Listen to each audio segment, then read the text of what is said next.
De Buenos Aires en el marco de la Exposición Argentina de Economía, Finanzas e Inversiones en una nueva edición del Congreso Económico Argentino. Recibimos a continuación al señor Presidente de la Nación, doctor Javier Milei. Lo acompaña el señor director de Expo EFI, el licenciado Esteban Domecq, el señor CEO de Messe Frankfurt, Argentina, Fernando Corbalán, el señor director de INVEC, Santiago Blat, y en el día de hoy se encuentran presentes además el señor ministro de Economía, el licenciado Luis Andrés Caputo, se encuentra presente el señor secretario de Comunicación y Medios, Manuel Adorni, el señor diputado nacional, José Luis Espert, y la señora diputada nacional, Lilia Lemoine.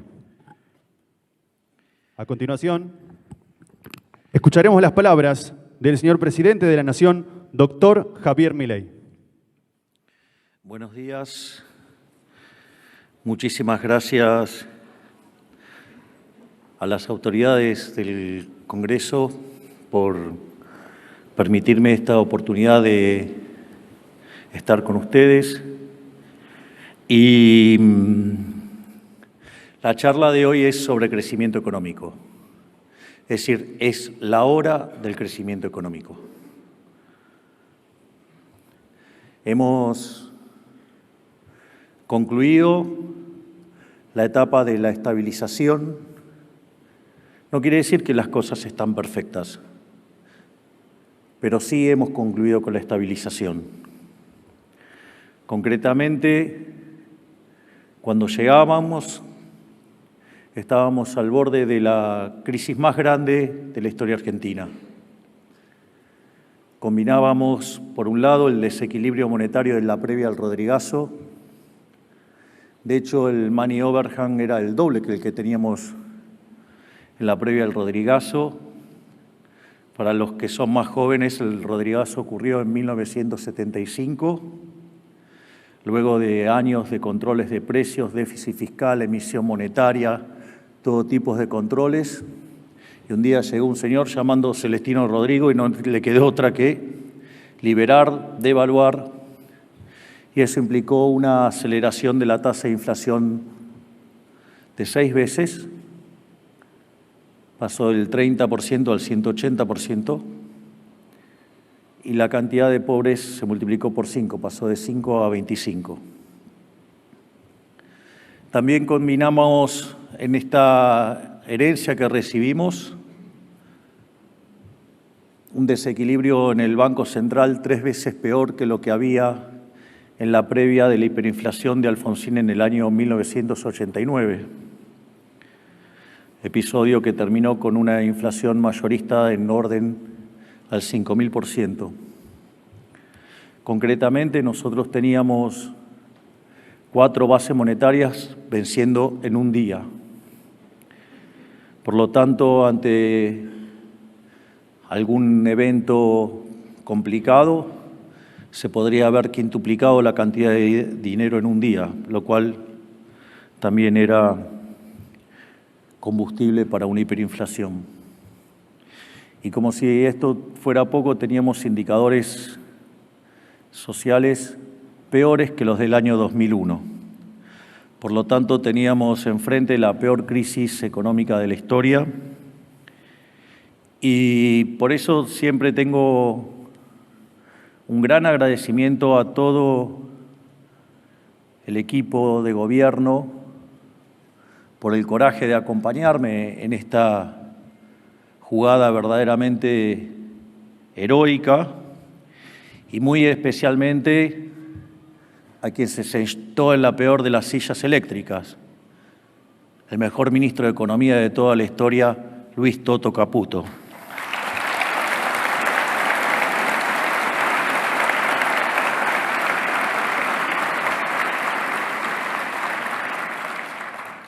A partir de ahí, nosotros con Toto, con quien, sinceramente tenemos una relación simbiótica, básicamente compartíamos el diagnóstico de que si bien la inflación es siempre y en todo lugar un fenómeno monetario, el origen de esa emisión estaba dada por el déficit fiscal. Probablemente una de las charlas más impresionantes fue la primera charla que dio Toto al inicio del gobierno, cuando anunciaba las características del programa y mostró cómo en realidad todo el problema era fiscal.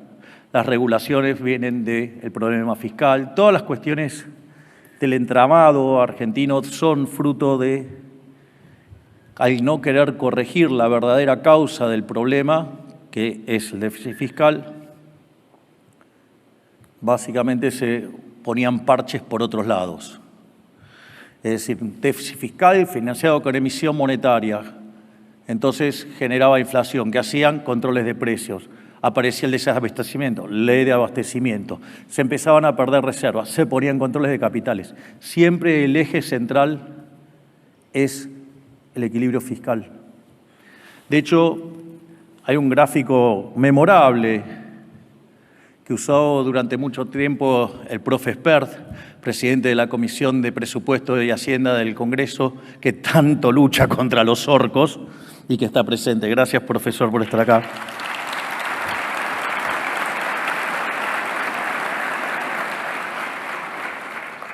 El profe mostraba, por ejemplo, las crisis argentinas. El Rodrigazo estalló con un déficit fiscal de 14 puntos del PBI, la tablita cambiaria con 11, la hiper de Alfonsín con 8, la convertibilidad con 7.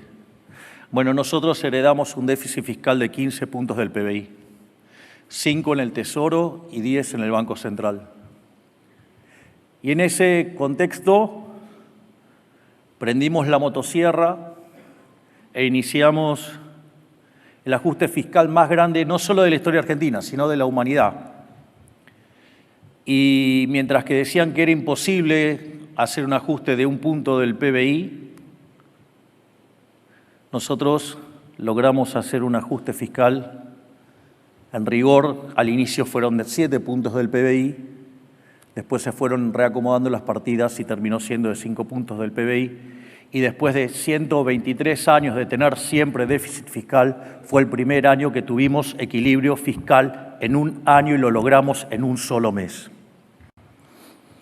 Pero también, como de manera brillante expuso recientemente Toto, eso no era suficiente. Es decir, podríamos haber hecho el ajuste fiscal y aún así podríamos haber caído en una hiperinflación por la situación que teníamos en el mercado monetario.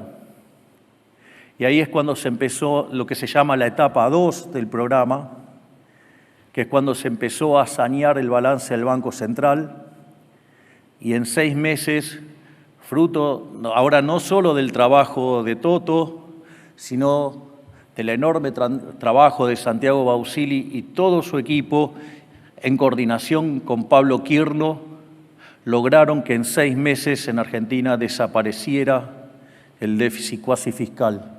Por lo tanto, hicimos un ajuste de 15 puntos del PBI en 6 meses. Vaya que eso sí es para el libro Guinness de los récords.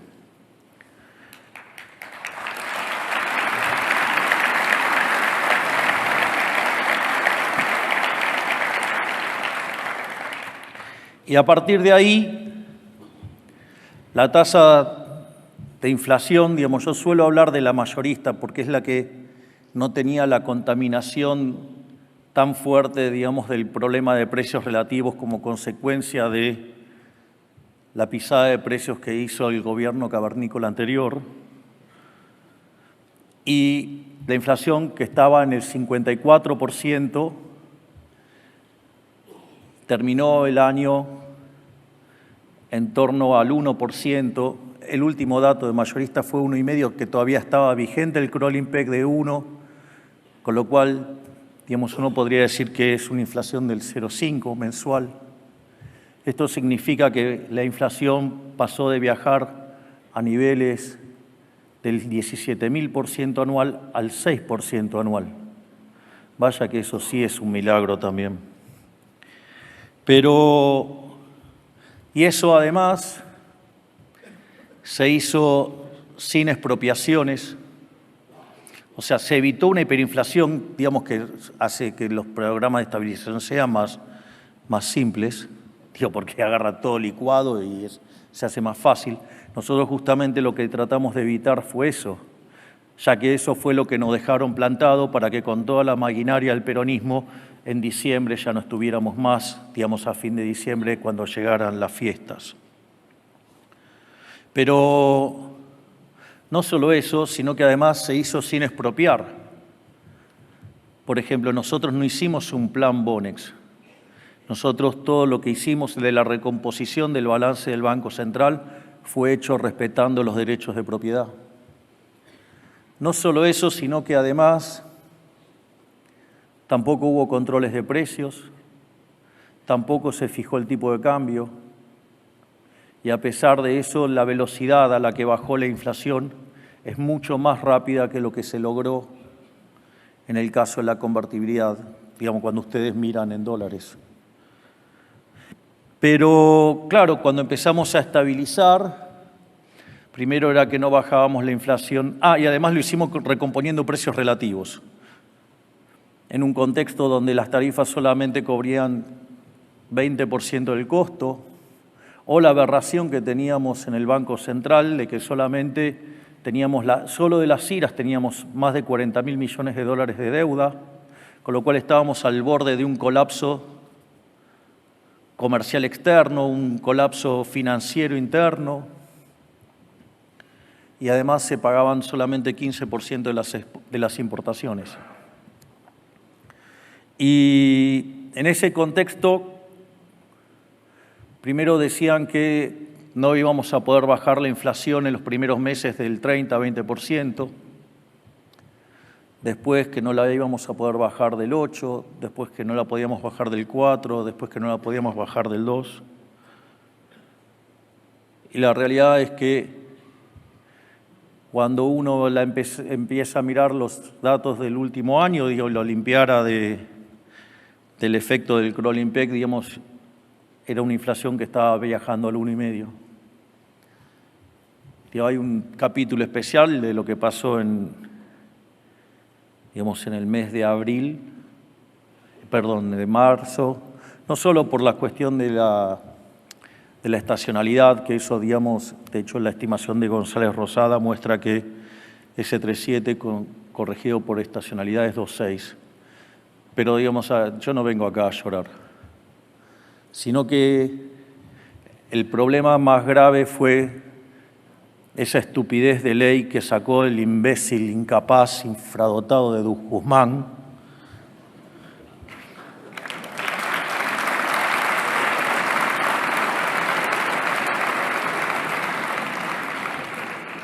que obliga, digamos, a tener que pasar un programa del Fondo Monetario Internacional por el Congreso. Es decir, el lugar donde están los degenerados fiscales. Miren, les voy a contar algo que me pasó a mí siendo diputado, y es interesante la anécdota porque nos incluye al profe Esper y a mí. Cuando ustedes, el presupuesto, digamos, cuando ustedes tienen la construcción, digamos, democrática es no taxation without representation. Entonces, consecuentemente, el presupuesto tiene que entrar por la Cámara de Diputados porque son los representantes del pueblo. Supongamos. No sé por qué se ríe. Bueno, síganme en el argumento. Ven, después yo hablo de los ñoños republicanos y tengo razón, si acabo de decir esto se me cagaron de la risa. Entonces, es interesante porque es la Cámara iniciadora del presupuesto, porque en el fondo, digamos, va a haber que quitarle por la fuerza el dinero al pagador de impuestos para financiar el gasto público. Es decir, es el lugar donde debería respirarse la restricción presupuestaria. Y, bueno, Argentina 123 años seguidos de déficit fiscal, o sea, con lo cual, digamos, deben entrar con, no sé, deben respirar con las máscaras de buzo, no sé. Pero más allá de eso, es interesante porque cuando ustedes están y se está presentando un proyecto y se discute una ley y demás, se nos asignaba tiempo, se nos asigna tiempo. Bueno, yo ahora estoy en otro poder, pero se nos asignaba tiempo. Y esto es muy interesante, porque salvo José Luis y yo, cada diputado que se le asignaba, no sé, 5 minutos, hablaba 10. Si se le daba 10, hablaba 20. Si se le daba 15, hablaba 30. Es decir, ¿cómo podía pretender que cumplan con la restricción presupuestaria si ni siquiera podían cumplir con la restricción de presupuesto que implicaba cumplir con la cantidad de tiempo para hablar? Imagínense si encima no saben dibujar un cero ni con un vaso. Claro, por eso sistemáticamente tuvimos déficit fiscal y desastre que tuvimos.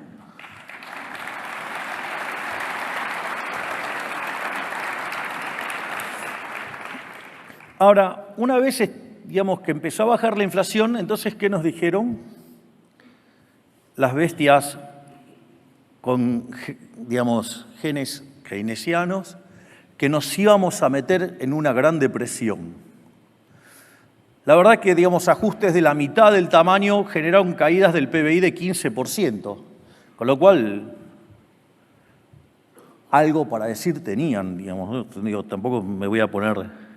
Imagínense que cuando ustedes están en la silla eléctrica, digo, el pragmatismo tiene una dosis importante, no dejan de mirar el otro lado de la biblioteca. Y dicho esto, después dijeron que cuando empezó a rebotar la economía allá por abril, entonces empezaron a decir que esto iba a ser una L y que entonces íbamos a estabilizar, pero que iba a quedar fijo el nivel de actividad ahí. Pero sucede que la actividad empezó a crecer, el desestacionalizado empezaba a mostrar tasas positivas. Entonces, ahí empezaron a decir que íbamos a tener una pipita de Nike, pero muy suave. Después era la pipita de Nike. Después empezaron a entender que efectivamente era una B corta, o como dije yo, vamos a subir como pedo de bus y terminamos teniendo un tilde. Y efectivamente eso es así. Cuando uno toma el EMAE desestacionalizado, terminó 6 puntos por encima del nivel de diciembre del año anterior. Con lo cual no solo que hicimos el ajuste más grande de la historia, sino que además terminó siendo expansivo. Vaya si no se merece un aplauso este señor Toto Caputo.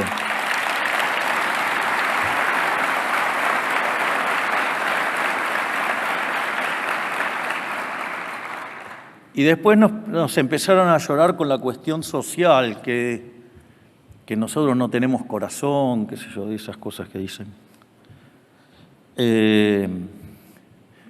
Y la realidad es que hace 11 meses que el salario real no para de subir, la tasa de desempleo no aumentó, y entre el trabajo hecho desde la macroeconomía, la enorme labor de Sandra Petovelo cortándole el curro a los gerentes de la pobreza y con Patricia Bullrich manteniendo el orden en la calle, esa mejora de la actividad, mejora del empleo, mejora de los salarios reales, hizo que la pobreza medida en la frecuencia mensual, que también está en los trabajos de González Rosada, las metodologías son todas similares, cambian solamente en la frecuencia temporal que se miden, y ese número que cuando sinceramos la economía saltó al 57%, hoy está en el 35%. Quiere decir que la pobreza cayó 22 puntos porcentuales,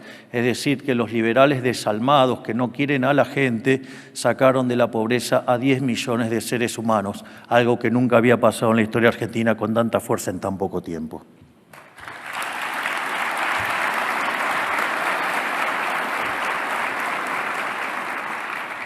Finalmente, ante tantos logros, siempre algo tenían que criticar, y empezaron, digamos, los sanateros del tipo de cambio real atrasado. Parece que no entendían que había cambiado la lógica del modelo, que estábamos trabajando con equilibrio. Eso, digamos, los que decían yo ya la vi. No, no viste un carajo, digo, literalmente. Básicamente porque nunca viste equilibrio fiscal, nunca viste base monetaria fija. Y entonces era, no, bueno, pero ¿por qué no abrís? Bueno, había un problema de stocks. Y nosotros dijimos que en cuanto pudiéramos resolver el problema del stock, íbamos a abrir el cepo. Es más, nosotros habíamos dicho que de cualquier manera el cepo se terminaba el 31 de diciembre del 25. Entonces, obviamente que la miserabilidad política y la incompetencia de gran parte de los economistas locales decían que no íbamos a abrir el cepo en un año electoral, que íbamos a esperar que pasaran las elecciones. Y fruto de la maldita ley Guzmán, nosotros el 1 de marzo anunciamos que íbamos a hacer un programa con el fondo, que íbamos a sanear el balance del Banco Central, algo que veníamos trabajándolo desde agosto, septiembre del año anterior, cuando empezamos a ver que la economía no iba a tener insumo monetario. Y en ese contexto, cuando nosotros anunciamos el 1 de marzo que íbamos a ir a un acuerdo con el fondo y que tenía que pasar por el Congreso, algo que no pasó nunca en la historia, porque antes no estaba esa restricción hasta que la puso Guzmán. Por lo tanto, todos los que hicieron acuerdos con el fondo, sin esa restricción y que se quejaron del modo de la masterclass que le metimos a la política y que les duele, porque todos esperaban que no lo pudiéramos pasar por el fondo, por el Congreso, empezaron a llorar como siempre los ñoños republicanos. Que dicho sea de paso, la verdad, digamos, no me importan sus sentimientos. Yo juego dentro de la ley, soy bilardista y dentro de la cancha vale todo. Todo lo que permite el reglamento. ¿Estaba permitido en el reglamento? Sí. Bueno, que la vayan a buscar, la tienen adentro.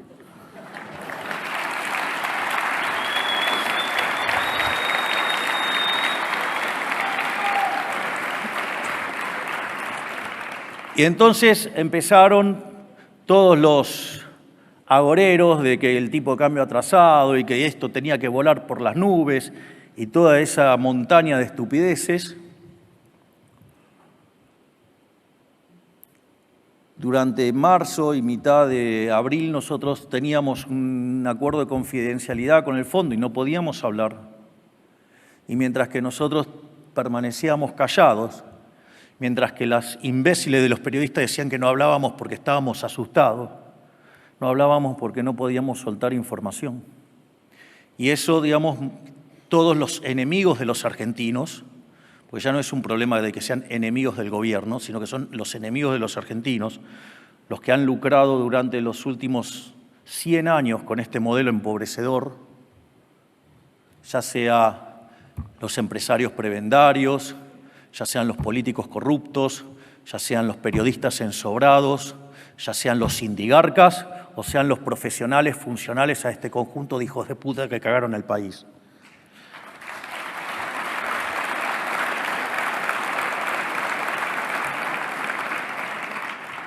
Y en ese contexto, nada, vaticinaban el peor de los resultados cuando queríamos abrir, que esto era un síntoma de que estábamos sincerando el problema del atraso cambiario. Y abrimos y nada, los laboratorios que venden adormicina están felices con tanto dolor en los mandriles.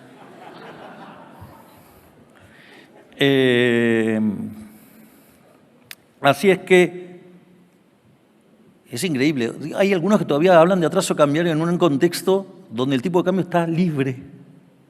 Digo, no solo que no se les dio el escenario apocalíptico de que iba a romper los 1400 y que se iba a ir no sé a dónde. Digo, la verdad es que cada vez está más cerca de la banda de abajo. Y conforme pase el tiempo y sigamos teniendo superávit fiscal y sacando pesos del medio, y que cuando hagamos la colocación del Bopreal y saquemos más pesos, y cuando empiecen a ingresar, digamos, los dólares de afuera, ¡ay, cómo les va a doler!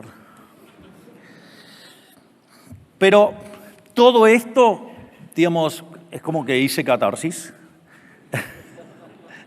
Digamos, y ahora, digamos, la realidad es que esto es, a partir de ahora, es la única nota al pie que voy a agregar es, bueno, pero ustedes me podrían decir, ¿la inflación aún es alta? Sí, aún es alta, pero quiero decirles que la inflación a mitad del año que viene se va a terminar. Y básicamente es porque la política monetaria actúa con un rezago que oscila entre 18 y 24 meses. Nosotros hemos fijado la cantidad de dinero a mitad del año pasado. Eso quiere decir que la inflación tiene fecha de defunción y es a mitad del año que viene. Así es que ahora es el momento de empezar a pensar en crecer.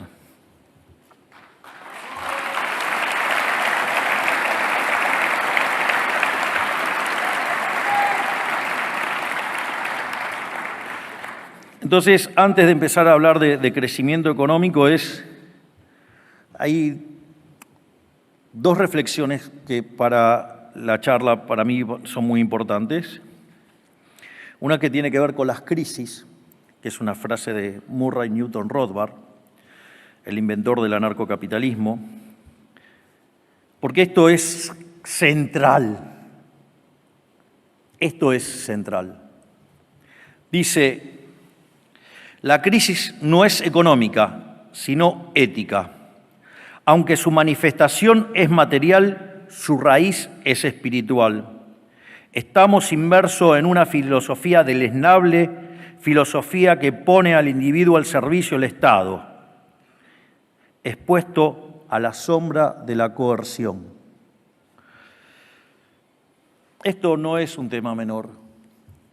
Ustedes saben que estamos en año electoral. Ayer, digamos, tuvimos gran festival de Doma en 2 lugares. Ese gigante que tengo de jefe de gabinete, digamos, un gran ministro coordinador y que es el gran responsable de la aceleración que tomó la reforma en la segunda parte del año pasado y que hace que este gobierno viaje a una velocidad sideral. Nosotros festejábamos hace poco 500 días de gobierno. ¿Con cuántas reformas estructurales? 2.000. Somos el gobierno más reformista de la historia. Hicimos una reforma estructural 8 veces más grande que la que hizo Menem, solamente si tomamos el DNU 7023 y la ley bases. Pero en el año, además, metimos 900 desregulaciones más. Ya llegamos a 2.000 reformas estructurales. Y además hemos bajado más rápido la tasa de inflación que en el gobierno de Menem. Por lo tanto, les guste o no a nuestros detractores, este es el mejor gobierno de la historia argentina.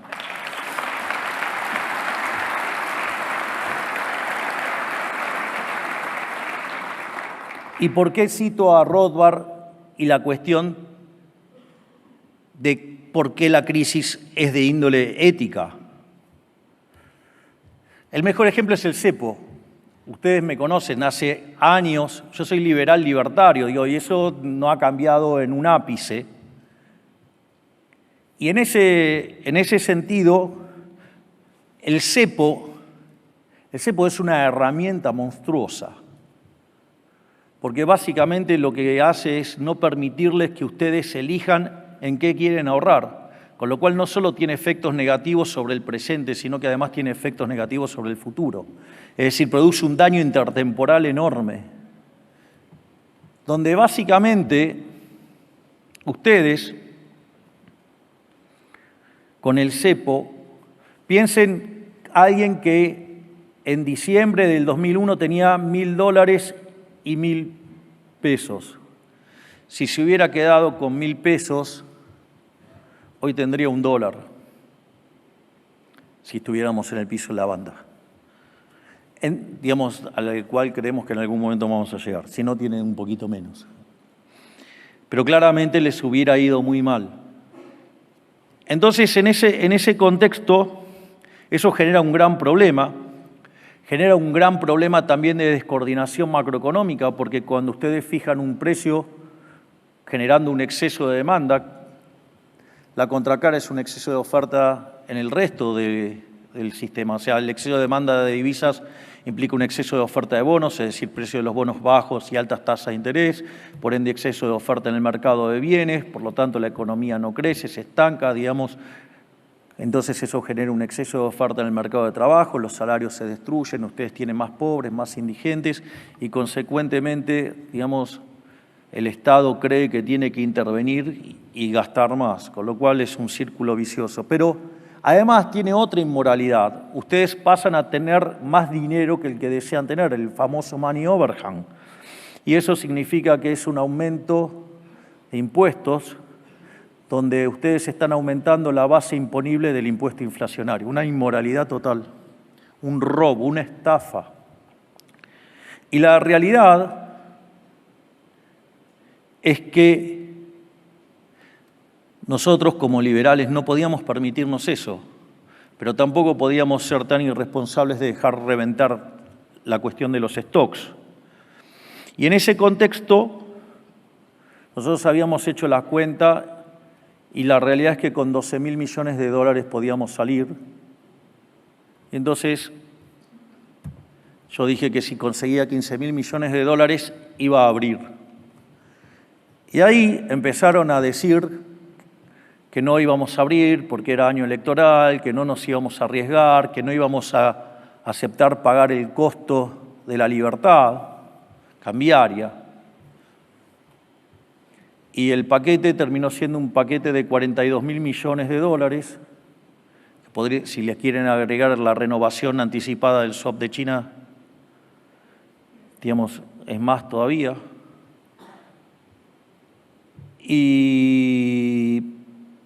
Pero teníamos 20.000 cash.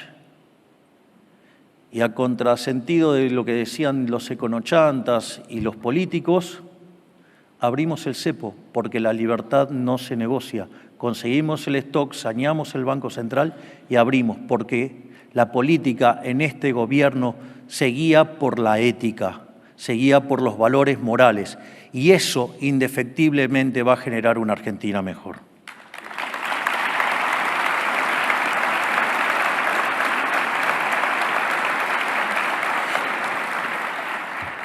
Ahora bien, pero ahora es la hora del crecimiento. Y a mí me gustaría contar algunos hechos estilizados del crecimiento para que más o menos puedan entender o asimilar la forma en la cual nosotros pensamos este tipo de cuestiones. Cuando uno estudia los libros de crecimiento, la gran mayoría de ellos arranca con algo que los que estamos acostumbrados a la literatura se llama el palo de hockey. Es una serie del PBI per cápita desde el año 0 de la era cristiana hasta el año 2000, donde básicamente ustedes ven que hasta el año 1800 es una línea recta y de repente pega una vuelta y empieza a acelerar.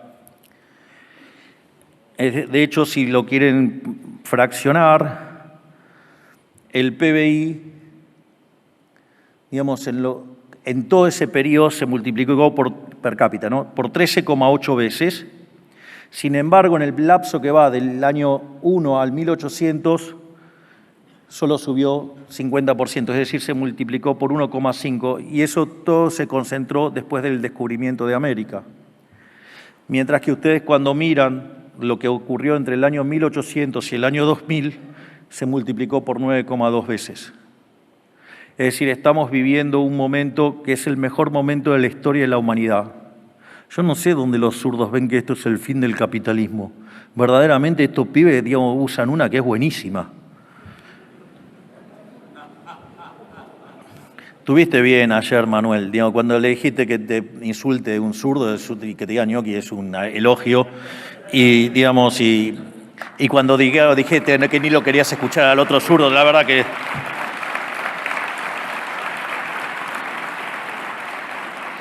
Y además, gracias por tanta doma. Gracias, Manuel. No se rían porque no solo, digamos, están los zurdos ridículos, digamos, hay otros que, digamos, comparten programa con el nazi de Biondini, digo, quien se autorreconoce nazi y quiere perseguir a la gente en redes sociales. Digo, lo peor de todo es que hay otros espacios que proponen lo mismo y no los asimilarían así. O gente que quiere ir por el ingreso mínimo universal, que es algo bien socialista. O gente que quiere poner controles a la tasa de interés y subsidiarla, al tiempo que dicen que no hay que tocar el tamaño del Estado, de un Estado que se cuadruplicó. Hablemos de otras cosas mejor. ¿Qué es lo interesante? ¿Qué es lo que pasó, digamos, con la tasa de crecimiento en ese periodo? En el periodo entre el año 0 y el 1800, la economía mundial crecía el PBI per cápita a un ritmo de 0,02%. Es decir, para duplicar el PBI per cápita hacía falta 3.500 años. Entre el año 1800 y el 1900 saltó a 0,65. Es decir, que pasamos a necesitar 107 años para duplicar el PBI per cápita. Si tomamos la primera mitad del siglo XX, la tasa de crecimiento saltó al 1,1 y se necesitaban para duplicar el PBI per cápita 66 años. Y si ustedes toman la segunda mitad del siglo XX, la tasa es 2,1%, con lo cual pasó a demandar 33 años. Si toman los últimos números, estamos en 20 y pico de años. O sea, ¿qué es lo que uno ve? Es que la tasa de crecimiento además se acelera. Es decir, el palo de hockey se hace cada vez más empinado. La consecuencia, la contracara de esto, es que mientras que en el año 1800 vivían cerca de 1.000 millones de seres humanos, número que se alcanzó exactamente en el año 1810, el día de la Revolución de Mayo, que ahí adentro había unos cuantos anarquistas. Así que por algo nos gusta tanto la fiesta de mayo a nosotros.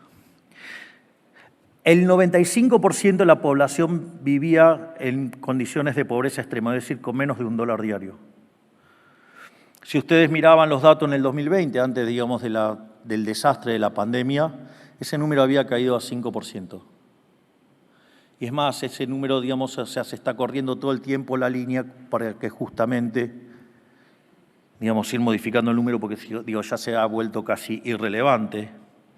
Es decir, que el capitalismo de libre empresa, a pesar de todos los ataques que hacen todos los estados del mundo, ha logrado sacar de la extrema pobreza al 90% de la población.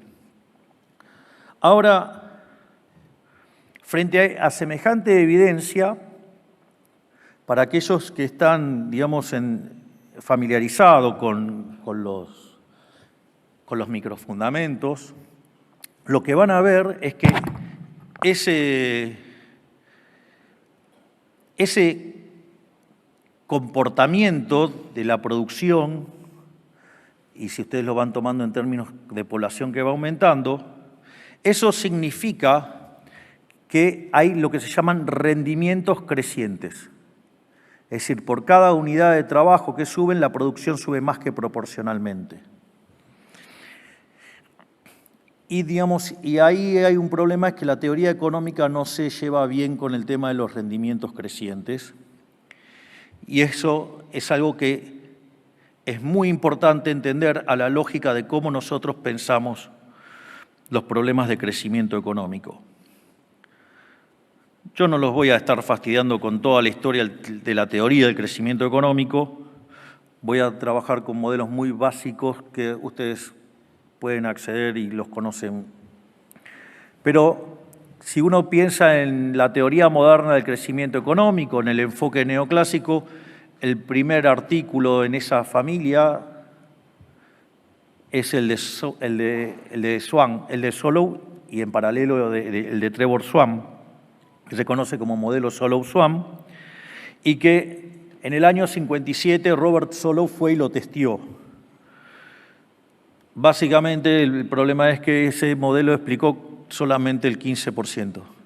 Es decir, que un modelo donde solamente se explicaba la evolución del PBI per cápita con la acumulación de stock de capital per cápita solamente explicaba el 15%. O sea, por decirlo de alguna manera, empíricamente era bastante pedorro.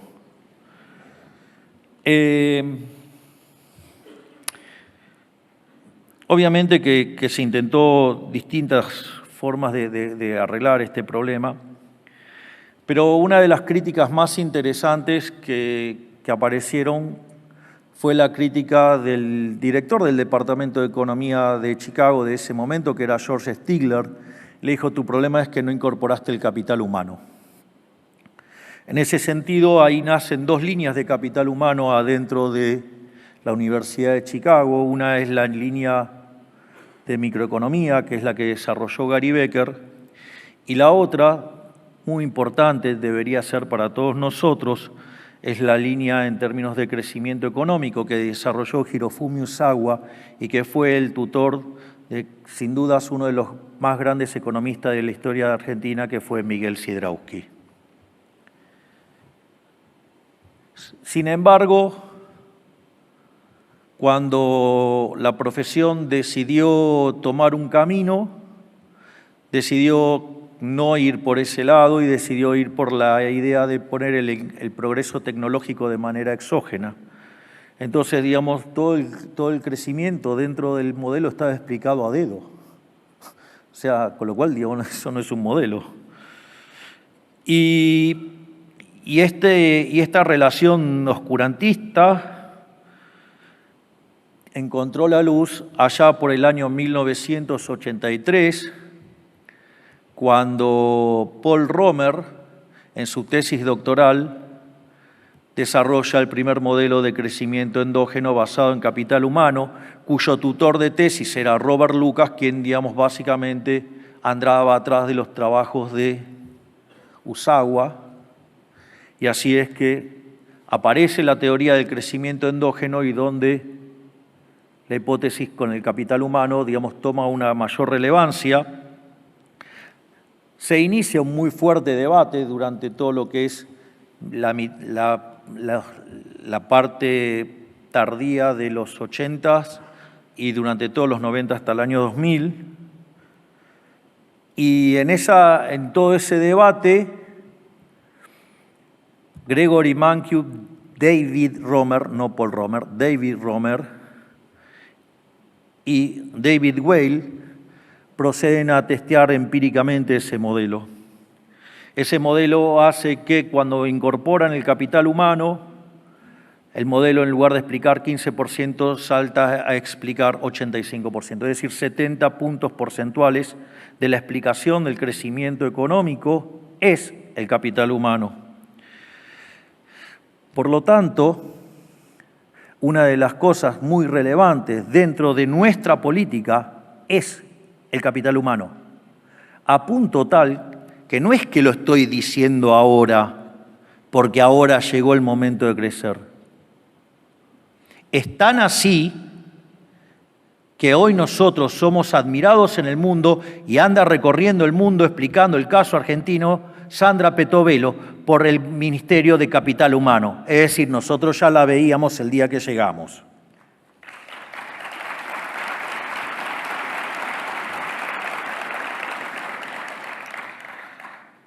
De hecho, en Capital Humano nosotros hicimos una partición muy interesante, que es el ministerio quedó particionado en 4 unidades, si ustedes quieren. Una es la que es niñez y familia, digamos, básicamente para atajarlos cuando llegan, porque si el niño no forma su capacidad intelectual de chiquito, después se hace muy difícil trabajar. Entonces, ahí aumentamos la UH, aumentamos la tarjeta alimentar. Es más, en el primer tramo pudimos duplicarlo sin gastar un peso más. Y ahí fue cuando se nos vinieron y nos hicieron la primera marcha. Y ahí es donde la doctora Bullrich puso el protocolo antipiquetes que no se lo avalaron en su anterior gestión. Y a partir de eso le ganamos la calle a los delincuentes y Argentina es un país sin piquetes.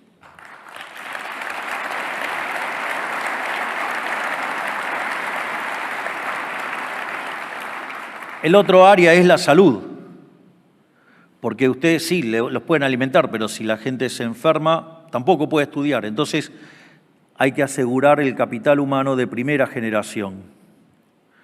Obviamente que la otra parte tiene que ver con lo que es la educación y la recapacitación. La educación para los que ingresan al sistema educativo y la recapacitación son para aquellos que se quedaron afuera del sistema y tienen la voluntad de volver.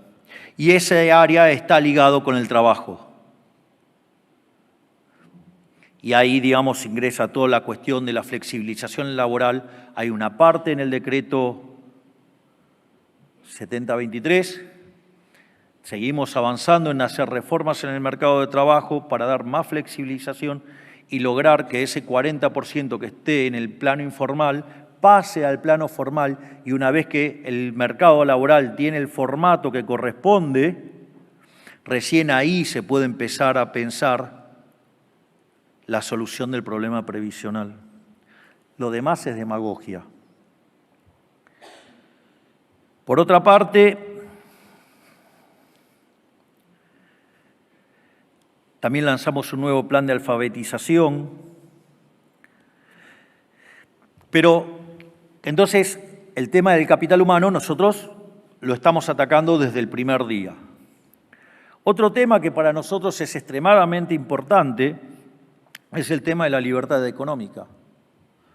¿Y ustedes qué es lo que ven? Que aquellos países que son más libres crecen a una velocidad que es el doble que lo que crecen los países reprimidos. No solo eso, aquellos países que son más libres tienen un PBI per cápita 12 veces mayor que el de los países reprimidos y tienen 25 veces menos de pobres en el formato estándar y 50 veces menos en el formato extremo. Por lo tanto, todas las reformas que hagan a que la economía sea libre, eso va a hacer que en la medida que avancemos en la libertad económica, vamos a tener un PBI per cápita más alto. Y básicamente yo había señalado el tema de las reformas. El DNU 7023 son 300 reformas, la ley base 500. Ahí ya tenían 800 y ya con eso, digamos, ya eran 8 veces más grandes que las que había hecho Menem. Pero además metimos en la segunda parte del año 900 más. Es decir, terminamos el año con 1.700 reformas. Es importante porque hace poco nos vino a ver la gente de Heritage Foundation, que calcula el índice de libertad económica, a felicitarnos porque nunca un país había hecho un salto tan grande en términos de libertad económica. ¿Y qué era lo más interesante de todo esto? Que solamente contemplaba la primera mitad del año 2024, es decir, todavía no está ahí las reformas que implica la ley bases y tampoco las 900 desregulaciones que hizo el doctor Sturzenegger. Por lo tanto, no vamos a ceder, no vamos a parar hasta que Argentina sea el país más libre del mundo. Yo les voy a contar una anécdota muy interesante y muestra el espíritu reformista de este gobierno y lo lindo que es trabajar con el equipo que tengo. Porque aparte trabajan integrados, es verdaderamente, son un placer. Pero hay algo muy interesante. En la primera quincena de enero les dije que se tomaran vacaciones y que volvieran para la segunda quincena de enero, que ahí volvíamos a trabajar. Como ustedes saben, a mí me gusta trabajar desde Olivos porque me evita tener que viajar, digamos, y ya bajo del dormitorio 6 de la mañana, 7, y café en mano le doy hasta las 10, 12 de la noche, o sea. Entonces, sí, ando en mameluco, porque si tengo un rato voy a ver a mis hijitos de 4 patas, Conan, Murray, Milton, Robert y Lucas Jr. Pero al margen de eso, me escribe Federico Sturzenegger y me dice, no, tengo que hablar porque estoy muy preocupado. Bueno, entonces viene Federico a Olivos. Me dice, no, estoy teniendo un problema, están saliendo muy lentas las reformas. Están saliendo muy lentas las reformas, me siento mal, esto tiene que ir más rápido. Imagínense que yo leo los tuits de Federico todas las mañanas y es, todo el tiempo es así, digamos, o sea. Entonces, nada, digo, me sentí mal porque dije, al final soy un nabo, me estoy alegrando con poco. Entonces, bueno, me sugiere hacer algunas modificaciones en la estructura de legales, digo, para que las reformas avanzaran más rápido, darle más a esa mujer brillante, extraordinaria, que es María Irarrázaval, que es el cerebro legal de todas las reformas. Y me dice, no, dale más recursos, porque además tiene censo político al momento de hacer las leyes. Entonces, o sea, es una persona de un talento. María es a nuestro gobierno lo que Liendo era a Cavallo, para que más o menos lo puedan visualizar.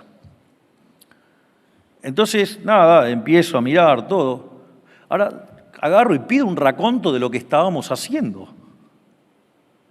¿Alguien se anima a pensar cuántas reformas había metido Federico en solo medio mes? Porque veníamos mal, según Federico. 65. Es decir, el equivalente de 130 reformas mensuales. Estamos hablando de 1.560 anuales. Eso lo que quiero que vean es que este es el gobierno más reformista de la historia y no vamos a parar hasta ser el país más libre del mundo. Pero no queda toda la cuestión ahí. Hay otro tema que este es el que a mí, digo, ahora viene la parte, si ustedes quieren, áspera o más dura, digamos, en términos de teoría económica, y que es, digamos, yo ya hablé del rol del capital humano, hablé del rol de la libertad económica. Obviamente que, digamos, dentro de la libertad económica tienen un capítulo con lo que tiene que ver con la apertura, es decir, que ahí tienen 3 pilares. Dicho sea de paso, de un trabajo enorme que hizo Manuel Adorni, el domador del Abasto, porque, digamos, el canal de la ciudad, el que deberían cerrar, digamos, está en el Abasto. Yo era vecino de ahí. Una de las cosas que hicimos, nosotros teníamos un programa de gobierno muy ambicioso y todo el mundo decía que era imposible. Y una de las cosas que nos empezó a pasar cuando mirábamos las redes, la gente decía, esto es más de lo que voté. Entonces dijimos, bueno, vamos a testear cómo estamos. Y la realidad es que entonces Manuel empezó a recalar la información de lo que habíamos prometido y lo que estábamos haciendo. Digo, todo el mundo decía que era imposible lo que íbamos a hacer, con lo cual, digamos, o sea, si no hubiéramos cumplido nada, estaríamos en la regla de cualquier político. Pero, digamos, si lo hiciéramos linealmente, tendríamos que haber cumplido por lo menos el 25% de las promesas de campaña.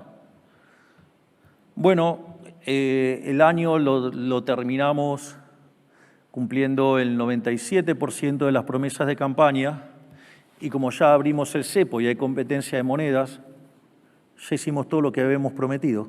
Así que es la primera vez en la historia que en menos de un año y medio tienen un gobierno absolutamente exigente con las metas, que todo el mundo decía que era imposible y nosotros ya las cumplimos todos. Es decir, nosotros nos dedicamos a hacer posible lo que todo el mundo dice que es imposible.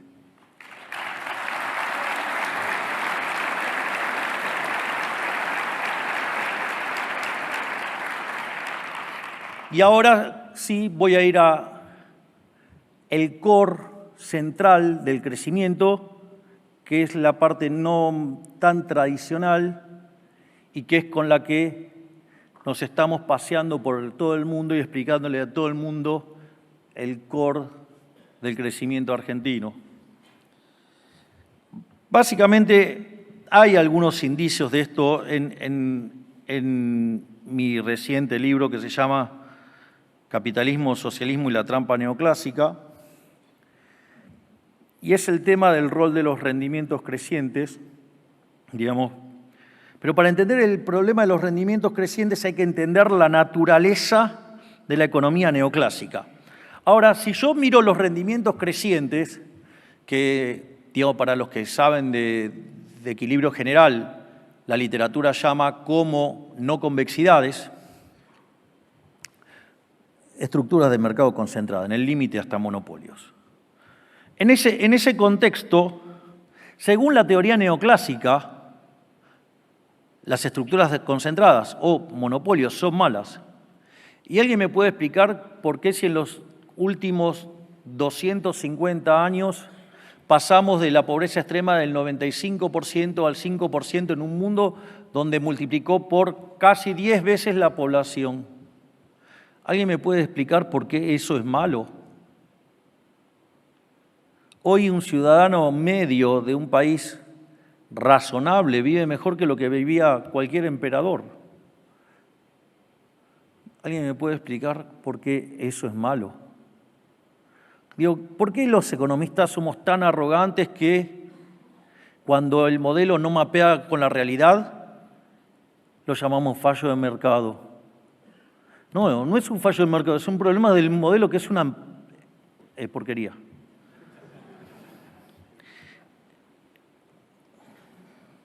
Entonces, ahora, ¿qué es? Digo, ¿de dónde sacamos que algo de estas cosas son malas? Y ahí, como no podía ser de otra manera, viene de alguien que era medio zurdito, que se llamaba Wilfredo Pareto. Entonces, es decir, cuando en el problema del equilibrio, digamos que originalmente estudiábamos si existe, si es único y es estable, hasta ahí, digamos, o sea, la cosa no estaba tan desviada. El problema es cuando quisimos meter el óptimo de Pareto, la eficiencia paretiana, hubo que elegir entre la fábrica de alfileres, o sea, los rendimientos crecientes, y la mano invisible, y entonces optamos por una visión matemática de la mano invisible que implicó tirar a la mierda los rendimientos crecientes, y sucede que la economía que nació, digamos, supuestamente con Adam Smith, digo, hay algunas reflexiones de Jenofonte que son para alquilar balcones, pero digo, eso es, y son de 350 años antes de Cristo, pero no importa. A lo que voy es que tiramos a la mierda la fábrica de alfileres, tiramos a la mierda los rendimientos crecientes y no podemos explicar el crecimiento económico. Y supuestamente el libro de Adam Smith, ¿cómo se llama? Investigación sobre la naturaleza y la causa de la riqueza de la nación. Y lo que trata de explicar es el crecimiento económico. Es decir, que por una cuestión de preciosismo matemático mal interpretado, nos quedamos sin explicar el crecimiento económico. Es decir, porque si ustedes tienen rendimientos constantes a escala, no pueden explicar el crecimiento económico. Y eso es por culpa del maldito óptimo de Pareto. Entonces, es importante que entendamos bien qué es el óptimo de Pareto. El óptimo de Pareto es una situación donde no es posible generar ningún tipo de mejora sin que dañar a otro individuo. Es decir, ¿cuándo hay una mejora paretiana? Una mejora paretiana es cuando ustedes pueden mejorar a alguien sin joderle la vida a nadie. Entonces ustedes lo hacen y eso es una mejora paretiana. Y cuando se agota esas posibilidades de ganancia y bienestar, ya están en el óptimo de Pareto, es decir, se agotan estas posibilidades. Pero hay otra parte más complicada, es como que ustedes estuvieran adentro de la frontera de posibilidad de la producción y entonces, ¿cómo hacemos para llegar a la frontera? Pero también hay otra discusión que es a lo largo de la frontera. Digamos, y que cualquier asignación en cualquier punto de la frontera, ese punto es óptimo de Pareto. De ahí los dos teoremas de la economía del bienestar. El primero dice que todo equilibrio competitivo es óptimo de Pareto. Hay toda una discusión cómo definimos el equilibrio competitivo, digamos, o sea, se imaginan que como adherente a la Escuela Austríaca de Economía, digamos, el término no me cae simpático, pero no me importa porque, digamos, estamos discutiendo de cosas distintas. No tanto, pero bueno. Pero es peor el segundo teorema. El segundo teorema es aberrante. Y dice que es independiente de la distribución del ingreso. Es decir, ustedes pueden alcanzar el óptimo de Pareto independientemente de la distribución del ingreso. Suena muy simpático, pero es una tremenda cagada eso. Si ustedes tienen que definir una economía, cuando ustedes estudian equilibrio general, estudian Debré, entonces, ¿cómo define una economía Debré? Entonces, digo, define economía de propiedad privada. ¿Qué tiene?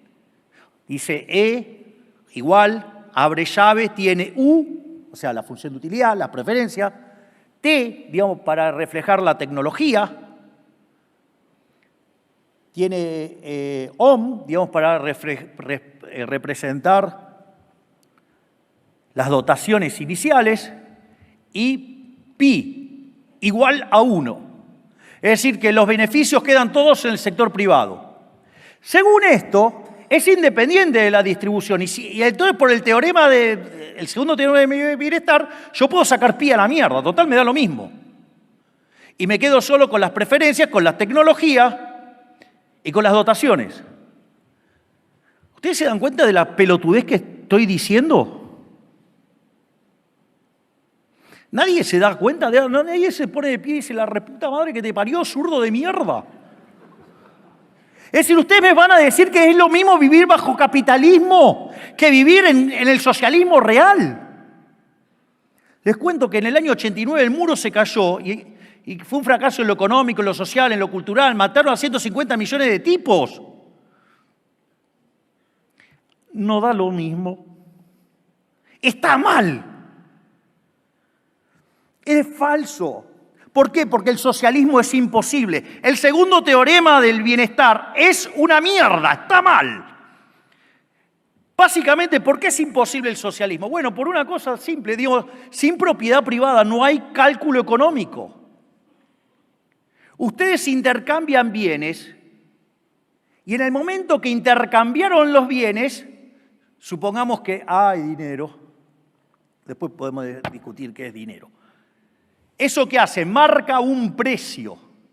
Yo les doy mis anteojos a cambio de X cantidad de plata. Entonces, ustedes agarran, eso se convierte en un mecanismo de transmisión de información. Eso coordina, algunos van a ser compradores, otros van a ser vendedores, y genera un ajuste. Porque si no coinciden oferta y demanda, va a variar el precio. Si ustedes no tienen propiedad privada, no marcan el precio. Si no marcan el precio, el sistema queda a la deriva. Por eso, digamos, ustedes en socialismo le daría lo mismo hacer una ruta o un puente de oro, de cristal o de cemento. Si total no hay precio, total paga otro. La otra, por eso, digamos, parte de lo que hacían los espías comunistas era mandar gente a ver cómo eran los precios. La otra es imposible porque el conocimiento es disperso. Este es lo que Hayek decía, el uso de la información en la sociedad. El conocimiento está disperso. Y el único mecanismo que inventó el ser humano, que debe ser una de las invenciones más maravillosas que tuvo el ser humano, y que no lo inventó nadie, porque lo inventó por el orden espontáneo, fue el sistema de precios. Donde cada uno con su voluntad de comprar o vender, digamos, transmite información. Y para eso no necesita que sea nada descentralizado. No necesita un organismo centralizado para hacer eso. De hecho, no lo puede hacer nadie eso. Y ahí, digamos, aparece también el planteo que hace Israel Kirchner y Jesús Huerta de Soto sobre la imposibilidad del socialismo y el rol de la información que hay que crear y descubrir en todo este proceso.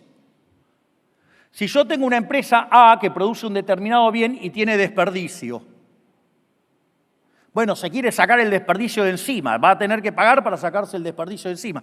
Pero sucede que hay una empresa B que produce otro producto que necesita como insumo el desperdicio de la otra. Entonces puede aparecer un tipo en el medio que dice, pará, yo le puedo pagar a este para sacar el insumo este y vendérselo al otro. Y en el medio gano plata. Es decir, descubrió una oportunidad de negocio y la está aplicando. Consecuentemente, ahí yo tengo una ganancia de bienestar. Pero eso solamente puede ocurrir si hay precios. Si no hay precios y si quiero ejercer esa actividad, me van a robar los resultados, no va a ocurrir. Entonces, la coacción que genera el Estado imposibilita que eso ocurra. Por eso digo, el socialismo, digamos, siempre genera miseria. Porque no tiene el rol del sistema de precios coordinador y además, o sea, rompe cualquier intención de hacer algo. Digo, al margen que hay un problema de incentivo de que, digamos, si el que trabaja bien se lleva lo mismo que el que no hace nada, ¿para qué van a trabajar? Entonces, ustedes tienen problemas de índole estático y problemas de índole dinámico. Es decir, el primero es cómo hacen para recopilar toda esa información. Supongamos que inventan la megacomputadora que lo hiciera. Aún así, no lo van a poder hacer. ¿Saben por qué? Porque mucha de la información que necesitan ustedes para actuar es tácita. Tiene que ver con el know-how. Yo el otro día en una charla hacía el chiste, digamos, con mi amigo Mike Bogiano. Le dije, bueno, yo lo llamo a Michael Jordan, le digo que me diga cómo hace para volcar la pelota en el aro. Nada, por más bien que lo pueda llegar a volcar Michael Jordan, cosa que dudo que lo pueda hacer, pero si lo hiciera, Mike no lo puede hacer, digamos, en principio no mide 1,98 m, ¿no? Miren si se lo pedimos a Shaquille O'Neal, que mide 2,30 m, menos. Así que, con lo cual, eso hace que ya, digamos, no se pueda hacer. Pero otra cosa más, el mercado es un proceso de descubrimiento, y como es un proceso de descubrimiento, la información que necesitan para actuar es una información que se va creando en el mismo momento que van actuando.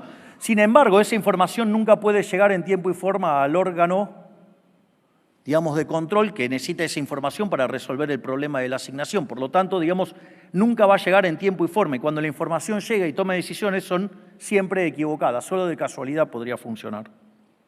Pero no solo eso, sino que además, ¿cómo es que se salvaba la gente bajo el socialismo real? Haciendo transacciones en el mercado ilegal, en los mercados paralelos. Es decir, que la única forma que tenía el socialismo de que la gente no se le cagara de hambre es permitir que la gente evadiera los controles. O sea, es un oxímoron. Es decir, para que pudieran funcionar tenían que dejar de hacer controles. O sea, son unas contradicciones en sus términos y no se dan cuenta encima. Fíjense que el primer año, o sea, ustedes cuando empieza el año le tienen que poner un año.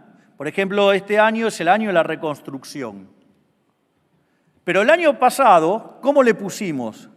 El año de la vida, la libertad y la propiedad. Es decir, justamente estábamos pensando en esto para que la economía empezara a crecer.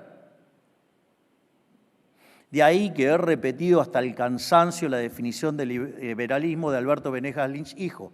El liberalismo es el respeto irrestricto del proyecto de vida del prójimo basado en el principio de no agresión y en defensa del derecho a la vida, a la libertad y a la propiedad. Fíjense que esto está mostrando algo de cómo debe funcionar el sistema y que cuando lleguemos al remate, estoy cerca, créanme que no estoy tan lejos, van a ver que va a tomar total sentido. Y en esa cuestión, digamos, cuando empezamos a comparar el maldito óptimo de Pareto contra lo que pasa en la realidad y cuando la realidad da otra cosa, lo llamamos fallo de mercado y hay 4 fallos de mercado, que básicamente son las no convexidades, es decir, los monopolios, las externalidades, los bienes públicos y los fallos de información, que por un lado tenemos todo el trabajo de la teoría de contratos, con los problemas de selección adversa, con moral hazard, riesgo moral y el señalamiento, o digamos los fallos de coordinación, es decir, que básicamente es un problema de teoría de los juegos. ¿Alguien se dio cuenta que es el dilema de los prisioneros? ¿Por qué funciona el dilema de los prisioneros? Sí, pero la información está bloqueada ¿por quiénes? Por los captores. Es decir, que los fallos de coordinación en la economía son fruto de que existe el Estado bloqueando la comunicación entre los agentes. El Estado siempre es el problema, nunca la solución. Por eso es que hemos achicado 30% el tamaño del Estado haciendo, digamos, el ajuste que hicimos y que recayó principalmente en el sector público, y eso es lo que hizo que el ajuste fuera expansivo.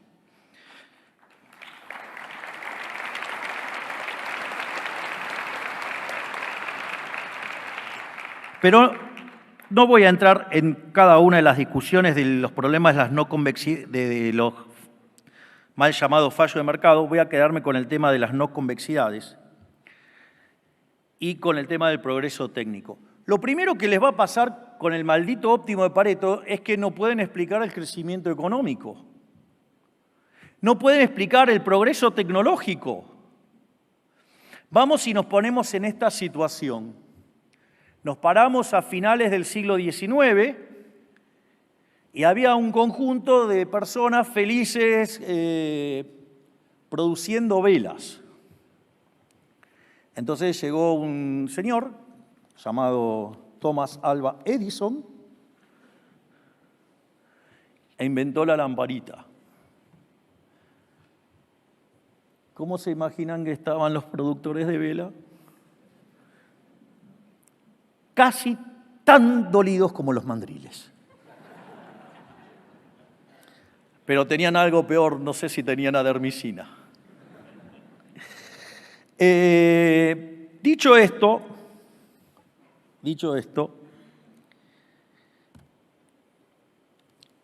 lo primero que tienen que comprender es que eso no es óptimo de Pareto. Digo, el progreso tecnológico no es óptimo de Pareto. O sea, porque ganó uno y perdieron otros. Entonces la pregunta es, che, ¿a ustedes les gustaría volver a la época de las velas por el fucking óptimo de Pareto? ¿No estamos mejor ahora con la luz, con el aire acondicionado, todo esto, las computadoras, los teléfonos y todo lo que tenemos hoy? Digo, me parece que no están odiando lo suficiente al óptimo de Pareto. No digo que sean tan malos como los periodistas, pero el óptimo de Pareto es malo, ¿eh? En ese sentido, hay un libro maravilloso que se llama La economía en una lección de Henry Hazlitt. La última reimpresión del libro, digamos, tiene prólogo mío, que cuento lo que me pasó cuando conocí el libro. Y tiene un capítulo que se llama El odio a la máquina, que básicamente se mofa de la falacia ludita y que básicamente es un problema de equilibrio, digamos, separa Henry Hazlitt, dice la primera lección, la lección es,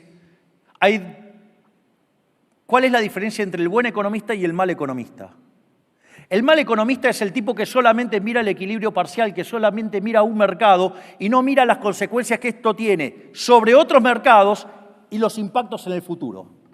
O sea, es un pelotudo que hace un modelo de equilibrio parcial de un solo periodo. Está lleno de esos, no se rían. Y por otro lado, entonces el buen economista es el que mira no solo este mercado, sino que mira la relación con todos los demás y no se queda mirando este periodo, sino que además contempla el impacto sobre el futuro. Es decir, un tipo que hace equilibrio general intertemporal. Entonces la realidad es, no, bueno, pero la máquina va a dejar la gente desempleada. Bullshit. Esa persona que crea este progreso tecnológico, ¿para qué lo hace? Para ganar plata. Ahora, ¿qué hace con esa plata que gana? Mire, si agarra y se la gasta, va a generar puestos de trabajo donde la está gastando. La alternativa es que, ahora no va a gastar porque es un hijo de puta y la va a ahorrar. Miren, si la ahorra, eso financia la inversión en otro lado, con lo cual va a generar crecimiento y puestos de trabajo en otro lado, además de más productividad. Pero supongamos que no, entonces, si consume, hace bien. Si ahorra, hace bien. Entonces, no, tiene que ser más hijo de puta. Tiene que agarrar y meter ese dinero en el piso, lo tiene que esconder en la tierra. Bueno, están sacando dinero de la economía, por lo tanto baja el nivel de precio y lo favorece a todos. Es decir, que cuando piensan en términos de equilibrio general, todas estas pelotudeces se caen todas. Pero hay uno que el otro día decía, no, el salario mínimo tiene que ser de 2 millones de pesos. Boludo, ¿por qué no desde un palo verde? Si fuera tan fácil.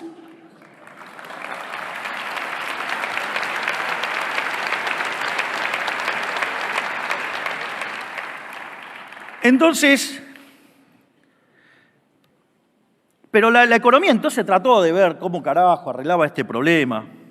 Entonces lo primero que hizo, vamos a meterle un parche al modelo de Solow. Entonces apareció, el primer parche, lo puso Edmund Phelps, que se llama la regla de oro. Entonces trató de buscar una maximización del consumo. Era un parche, y como parche no arregla el problema. Entonces dijeron, no, el problema es que este modelo no es óptimo, o sea, era el problema de la eficiencia dinámica. Vamos a arreglar el problema de la eficiencia dinámica. Cuando queremos arreglar el problema de la eficiencia dinámica, dos autores, uno Cass y el otro Koopmans, por separado, uno en continuo, el otro en discreto, empiezan a revisar y encuentran que en el año 1928 había un pibe que se llamaba Frank Plumpton Ramsey, que tenía una excelente relación con John Maynard Keynes, pero no en lo académico, extraacadémico. No sé por qué se ríe, manga de machirulos. Entonces, en ese contexto, ¿qué es lo que sucede? Tenía un modelo de ahorro óptimo, entonces rescatan ese modelo y es lo que hoy en la literatura se conoce como modelo de Ramsey. No es tal cual porque Ramsey tenía un problema, de cómo poner el descuento, consideraba que era inmoral, había toda una discusión ahí. Pero acá a Koopman eso no le importó un tres carajos, necesitaban acotar el conjunto, le pusieron una tasa de descuento, de preferencia intertemporal más grande que la población y acotaron la función de utilidad y pudieron resolver el ejercicio. Más allá de eso, de cuestiones de índole matemática, ¿cuál es el problema con este modelo? Sí, ahora es óptimo todo. ¿Y cuál es el resultado? Cuando va el steady state, colapsa el mismo resultado. Porque lo que termina mandando es la restricción de presupuesto, y la restricción de presupuesto es la función de producción. Y entonces, si usted trabaja con esta función de producción neoclásica, que tiene rendimientos constantes a escala o rendimientos marginales decrecientes, tendrán óptimo de Pareto, les permitirá conseguir un máximo, pero ¿cuál es el problema? No pueden crecer. Muy lindo para la optimalidad de Pareto del modelo de equilibrio general, pero no podemos explicar el crecimiento económico. ¿Qué hacemos? Lo que nosotros hicimos fue explorar sobre un trabajo que fue el que me convirtió a mí a la Escuela Austríaca de Economía, que se llama Monopolio y Competencia de Murray Newton Rothbard.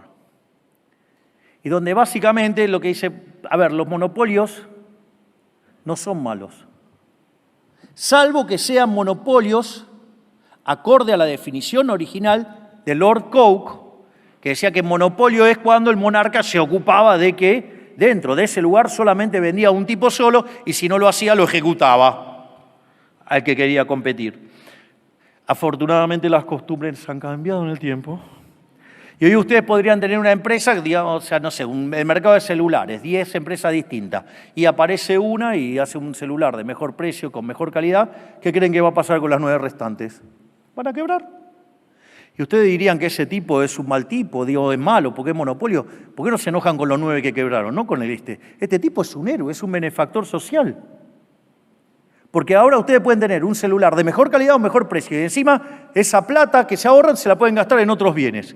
Ustedes viven mucho mejor, con lo cual no se pierde trabajo, no se pierde nada y además todos viven mejor y tienen mayor productividad. Por lo tanto, los monopolios no son malos. Es un problema en la cabeza de los neoclásicos. Ahora, ¿cuál es el problema? Que si yo pienso en términos neoclásicos, lo que va a ocurrir es que voy a hacer ¿qué cosa cuando vea un monopolio? Lo va a regular.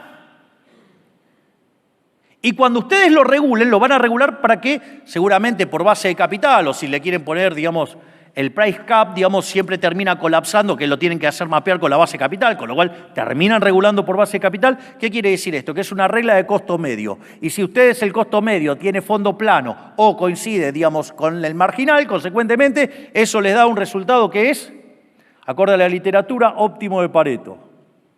Y si, digamos, piensan en términos de mercado disputable y la curva de costo medio tiene fondo plano, digamos, le da lo mismo, digo, va a dar un óptimo de Pareto también. Y si no, les dará una solución de segundo mejor. Que dicho sea de paso, entonces, cuando ustedes hacen eso y regulan, ¿qué están haciendo? Lo están volviendo asimilable al equilibrio competitivo y por ende lo están asimilando a una situación de rendimientos constantes a escala. Y el día que ustedes asimilan con rendimientos constantes a escala, mataron el crecimiento económico. ¿Quieren un ejemplo de esto? La zona más regulada del mundo, Europa, está estancada, no crece. Por lo tanto, un eje central de nuestra política es la desregulación, porque en la medida que desregulamos, liberamos rendimientos crecientes. Cuando liberamos rendimientos crecientes, empezamos a crecer.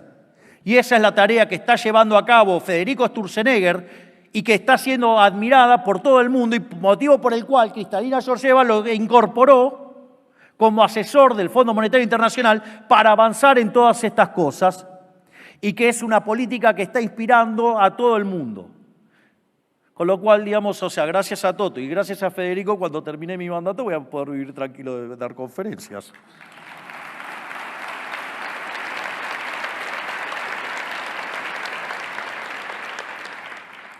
Y ahora sí, la última pastilla teórica, y es este tema de la eficiencia dinámica. Recomiendo enfáticamente leer ya sea el artículo original o el libro de Huerta de Soto, pero hay una frase que a mí me parece fenomenal, porque la eficiencia dinámica se define como aquel arreglo institucional que hace que la frontera de posibilidades de la producción se expanda lo más fuerte posible. Es decir, se corra hacia la derecha, como Dios manda, pero además, recuerden que yo soy paleolibertario, soy un anarcocapitalista, digamos, que cree en Dios, o sea, un anarquista como Dios manda. Pero, digamos, al margen de esa situación, si no me pongo los anteojos, tengo explicado. Pero hay una frase que a mí me parece fabulosa, que es algo increíble. Digo, es increíble porque si ustedes entienden esta definición, pueden no saber un porongo de economía y hacer que la economía vaya por el sendero dinámicamente óptimo. Y dice, justicia y eficiencia son dos caras de la misma moneda. Lo justo no puede ser ineficiente y lo eficiente siempre debe ser justo. Fíjense que en algún momento yo hablé de cómo la política en nuestro gobierno está guiado por criterios éticos y morales. El marco general de esa ética y moral que lleva a cabo este gobierno es la definición de liberalismo que ha dado Alberto Venegas Linchijo.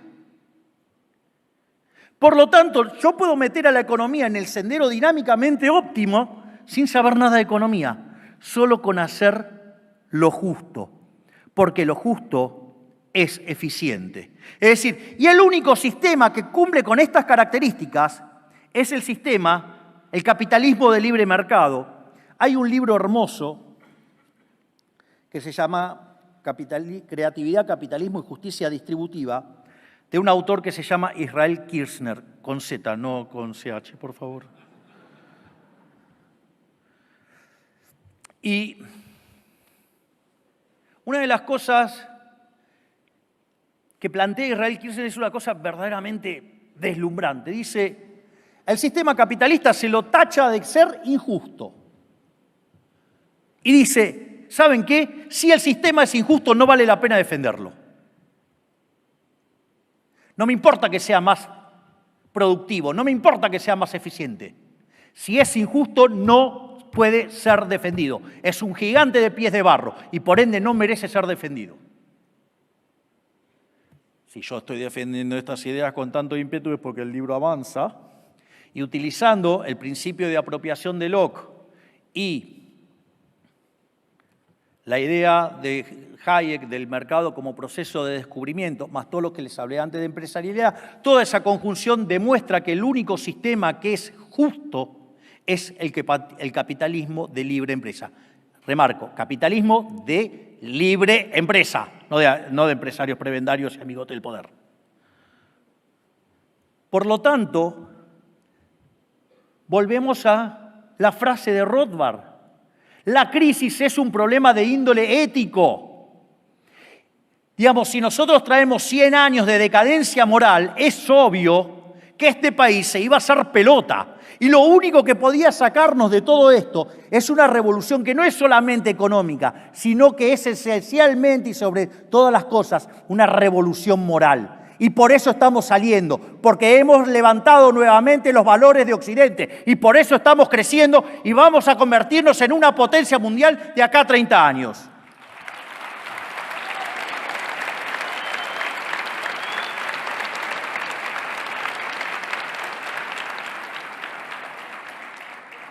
Y ahora sí, solo queda esto. Porque parece todo muy interesante, pero dale, necesito carne. Digo, el esqueleto está bien, pero... Bien. ¿Por qué vamos a crecer mucho? El último dato dio 5,7% interanual. El desestacionalizado 0,8%, eso anualizado, dice que venimos viajando a una velocidad del 10%. El primer trimestre va a estar en torno al 6%, el segundo al 8%. El propio José Luis Daza dice, Argentina va a ser el país que más crezca en la región en los próximos 30 años. El mismo Toto Caputo dice, vamos a dejar de hablar de tasas chinas y vamos a hablar de las tasas argentinas. De hecho, en el World Economic Outlook del fondo, ya estamos segundo en el ranking. Viene primero India, después nosotros. Entonces, ¿en base a qué decimos que vamos a crecer? Punto 1, el ajuste fiscal. El ajuste fiscal de 15 puntos del PBI eran 15 puntos del PBI del ahorro que se lo comía el sector público y ahora se le devolvió como forma de ingresos a los argentinos, que lo pueden consumir o lo pueden invertir.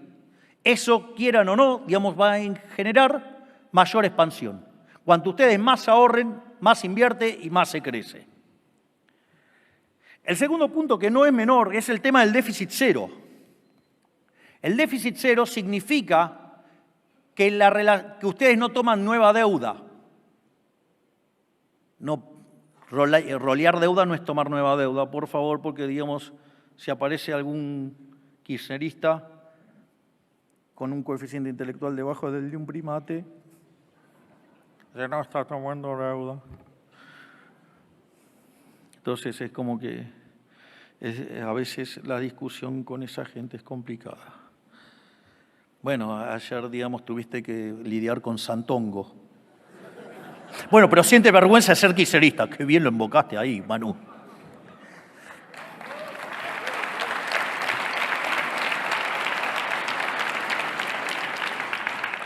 Ahora, la contracara de esto es que entonces, si la economía no crece o crece poquito, la relación deuda-producto entonces es decreciente. Si es la relación deuda-producto es no creciente, es decir, que queda constante o cae, quiere decir que Argentina es solvente intertemporalmente. Si Argentina es solvente intertemporalmente, inexorablemente, tarde o temprano, el riesgo país se tiene que desplomar. Argentina es uno de los 5 países del mundo que tienen equilibrio financiero. Por lo tanto, más tarde o más temprano, Argentina va a ser investment grade.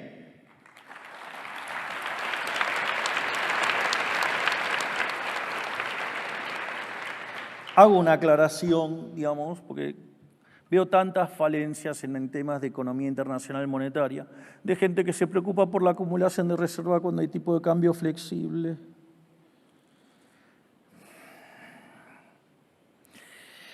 No sé, los libros que yo leía no mordían.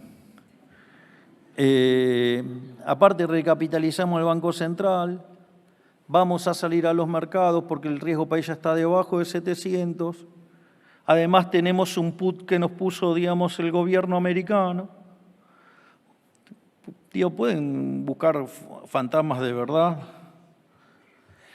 Al margen de eso, digamos, aviso que la caída del riesgo país va a hacer bajar la tasa de interés. Cuando baja la tasa de interés, ojo que los países que bajan la tasa de interés, ¿saben qué pasa con las cuentas externas? Como el equilibrio interno implica una tasa de interés más alta, genera déficit de cuenta corriente. Pero como ese déficit de cuenta corriente lo genera el privado, es un problema de los privados y se resuelve en el mercado de cambio. No se dejen llevar, ya la vi, digamos, el déficit de cuenta corriente. El problema del déficit de cuenta corriente es si lo genera el déficit fiscal. Si es un problema de privados, es un problema entre privados. Por favor, empiecen a sacarse los chips de esos estúpidos que hundieron a este país. O los otros, ¿no? La gente se va de viaje. ¿Qué quiere? ¿Que seamos una manga de miserables que no podemos ni movernos de la casa? Tenemos que poner, en verano, ¿qué hacemos? Ponemos un fuentón de agua para refrescarnos. Sí, vamos a ser ricos y como parte de eso vamos a viajar por todo el mundo, sí. ¿Cuál es el problema si la saco del bolsillo mío? Muchos blanquearon y esa plata que blanquearon, que entra como ingreso de capitales, sí, se la fueron y se la fumaron en otro país de vacaciones. ¿Cuál es el problema? Por favor, traten de poder identificar a los simios. Bueno, no, lo del planeta de los simios son más inteligentes que estas bestias. Pero más allá de eso, hay un trabajo maravilloso de Juan Pablo Nicolini que dice: el déficit cero me asegura un piso de crecimiento per cápita del 4%. Les puedo asegurar que estoy fuertemente comprometido con mantener el equilibrio fiscal. De hecho, frente al deterioro de las condiciones externas, necesitamos solamente un 0.3 de superávit primario y decidí que lo pasemos a 1.6. Y para tener un orden de magnitudes de lo que estamos haciendo, porque no va a faltar el pelotudo que diga, no, pero el año pasado era 1,7. Primero, si el PBI se agranda y los intereses están siendo lo mismo, es menos plata. Pero entonces el término de PBI es menos. Pero más allá de eso, hay un dato que no están contemplando, es que sacamos 16 de impuestos. Uno de los impuestos que sacamos fue el impuesto país, que es 1,5 puntos de PBI, con lo cual estamos yendo a un equivalente del año pasado de 3.1. ¿Se dan cuenta? Lo que pasa que ¿qué es lo que dijimos nosotros? Que en la medida que la economía crezca vamos a bajar impuestos. La economía está creciendo, ¿qué hacemos? Bajamos impuestos. Somos el primer gobierno de la historia que baja impuestos.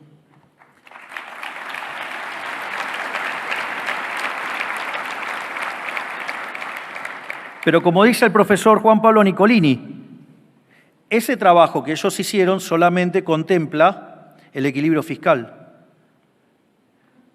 Pero ese equilibrio fiscal ustedes lo podrían haber hecho aumentando impuestos. Nosotros lo hicimos bajando gastos, por lo tanto tenemos más para crecer. Y tampoco contempla las reformas estructurales.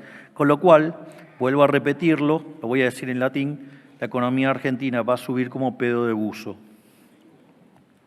No solo eso, sino que además vamos a terminar eliminando la inflación, por lo tanto la distorsión de precios relativos que mataba el crecimiento económico también va a desaparecer. Además, estamos planeando hacer una reforma tributaria que genere competencia entre las distintas provincias. Es decir, que la gente empiece a votar con los pies. Miren cómo, en Estados Unidos, por ejemplo, Elon Musk estaba en California, se fue a Texas. Lo hizo también en Galperín. Entonces, básicamente, vamos a generar competencia fiscal. Nosotros, por ejemplo, el IVA, vamos a cobrar nuestro IVA, el IVA nacional, el provincial que se ordene en las provincias y que compitan. Quieren, más inversiones, van a tener que cobrar menos impuestos. Basta de la falta de la correspondencia fiscal. Digamos, o sea, va a haber correspondencia fiscal ahora, digamos, o sea, querés gastar más, cobrá impuestos y ponele acá y mostrársela a tu gente, digamos, y que esos impuestos, digamos, tengan una contrapartida en gasto, porque si no, digamos, probablemente termines en la hoguera, con suerte.